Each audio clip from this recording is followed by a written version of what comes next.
Hello friends, সবাই কেমন আছো? আগের ভিডিওতে তোমরা দেখেছিলে যে আমরা রামলালা দর্শন করতে গেছিলাম। রামলালার দর্শন করে তারপরে কিছু কেনাকাটি করি।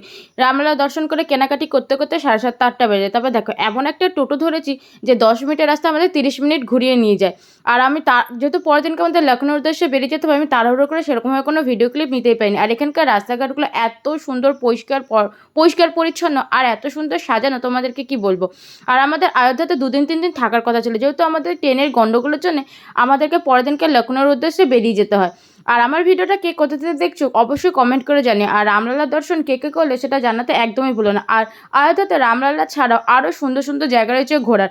যেহেতু আমাদেরকে পরের দিনকে লখনৌর উদ্দেশ্যে বেরিয়ে যেতে হবে, আমরা সেরকমভাবে কিছুই ঘুরতে পারিনি। আমরা যদি আবার কোনোদিনও অযোধ্যাতে যাই, অবশ্যই আমি তোমাদের সাথে সব রকম ভিডিও শেয়ার করবো। তারপরে আমরা রুমে যাই, রুমে গিয়ে একটু ফ্রেশ হয়ে দেখো রাতের দিকে একটু এদিক সেদিক ঘোরার জন্য পেয়েছিলাম, কিন্তু যা ঠান্ডা আমরা সবাই আবার রুমে চলে যাই। যেহেতু পরের দিনকে আমাদেরকে লখনৌ বেরোতে হবে, সকালবেলা 7টায় বাস আসবে। রুমে গিয়ে ব্যাগপত্র গোছায়। দেখো আমার অবস্থা দেখেছো, আমি তখন ফ্রেশও হইনি।